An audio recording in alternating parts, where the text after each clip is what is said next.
Hello viewers, আসসালামু আলাইকুম। কেমন আছেন আপনারা? আশা করি সবাই ভালো আছেন। তো ভিউয়ার্স, আজকে আপনাদের সামনে ভিন্ন রকমের একটি ভিডিও নিয়ে আসলাম। তো আজকের ভিডিওতে কথা বলবো প্রেগনেন্সি টেস্ট নিয়ে, কিভাবে আপনারা সঠিক উপায়ে কোনো ভুল করা ছাড়াই আপনারা প্রেগনেন্সি টেস্ট করবেন।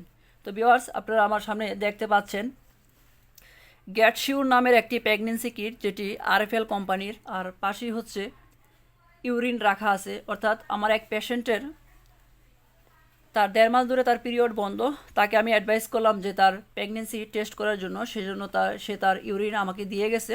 তো ভিউয়ার্স, আমি তাকে বলছিলাম যে আপনি বাসায় গিয়ে আপনি টেস্ট করেন। সে বলছিল যে আমি ভালোভাবে বুঝি না যে পজিটিভ নাকি নেগেটিভ, সেজন্য সে আমার কাছে দিয়ে গেছে। তো ভিউয়ার্স, আমি প্রথমেই আপনাদের প্র্যাকটিক্যালি দেখাবো, যাতে পরবর্তীতে বিস্তারিত বোঝানোর সময় আপনারা খুব সহজেই বুঝে ফেলতে পারেন। তো ভিউয়ার্স, আমাদের এই একটি ভিডিও করার জন্য আমাদের অনেক কষ্ট করতে হয়। তো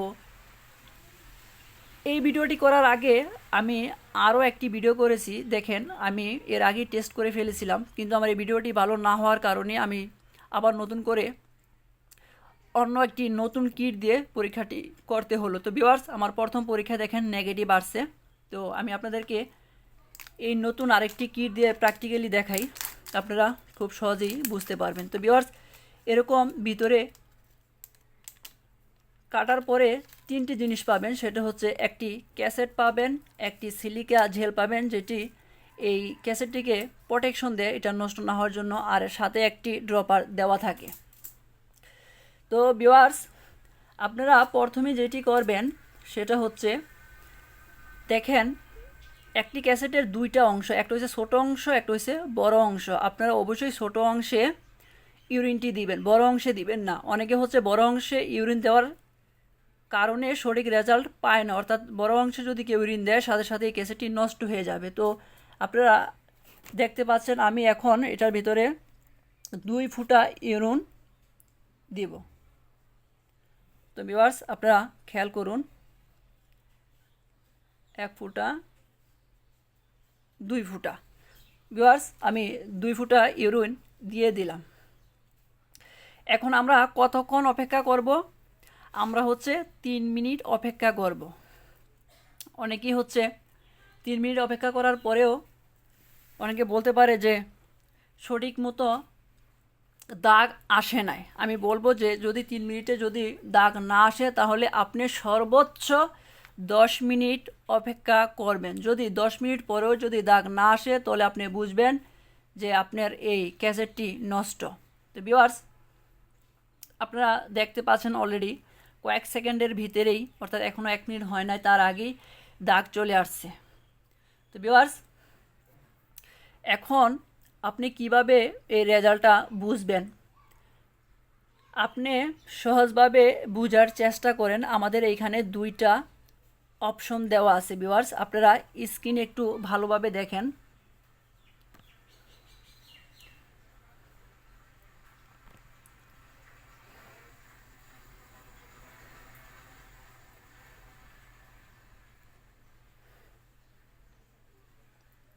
ভিউয়ার্স, এইখানে হচ্ছে আমাদের সি এবং টি নামের 2টা অপশন দেওয়া আছে, আপনারা স্ক্রিনে দেখতে পাচ্ছেন। এখন যে রেজাল্টটা আসছে সেটা হচ্ছে সিতে, অর্থাৎ সির পাশে একটা লাল দাগ উঠছে, কিন্তু টি এর পাশে খালি। অর্থাৎ আজকের আমাদের এই রেজাল্টটি হলো নেগেটিভ, অর্থাৎ পেটে তার বাচ্চা নেই।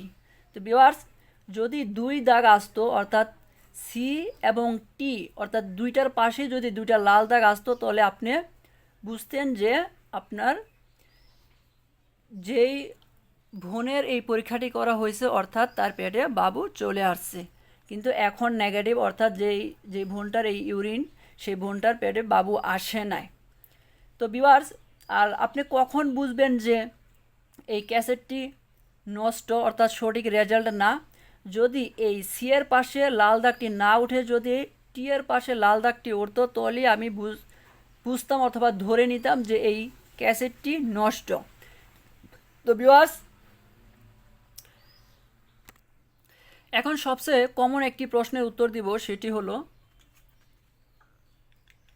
আমাদের বোনেদের পিরিয়ড বন্ধ হওয়ার কতদিন পরে আমরা এই প্রেগন্যান্সি টেস্ট করব? ভিউয়ার্স, আমরা বলি যদি আপনার পিরিয়ডের 7 দিনও যদি ওভার হয়ে যায়, যদি আপনি প্রেগনেন্ট হয়ে থাকেন, তাহলে এই 7 দিনের ভিতরেই আপনার এই প্রেগন্যান্সি কিট পজিটিভ আসবে। আমি আবারও বলি, যদি আপনার পিরিয়ডের 7 দিনও পার হয়, এই 7 দিনের ভিতরেই আপনার এই প্রেগন্যান্সি টেস্ট পজিটিভ আসবে। তো ভিউয়ার্স, আজকের এই ভিডিওটি যদি আপনাদেরকে ভালো লাগে, অবশ্যই আমার এই চ্যানেলে সাবস্ক্রাইব করবেন, আমাকে সহযোগিতা করবেন। ভিউয়ার্স, আপনাদের জন্য একটি কথা বলি, একটি ভিডিও তৈরি করতে আমাদের অনেক কষ্ট হয়। আমাদের এই কষ্টকে সাফল্য অর্জনে আমাদেরকে সাহায্য সহযোগিতা করুন। আমাদের এই চ্যানেলে সাবস্ক্রাইব করুন, আমাদের পাশে থাকুন। ওষুধের সঠিক মেসেজ সঠিক সময়ে যেন সবার কাছে পৌঁছে দিতে পারি, সে সহযোগিতা করুন। সবাই ভালো থাকবেন। আসসালামু আলাইকুম।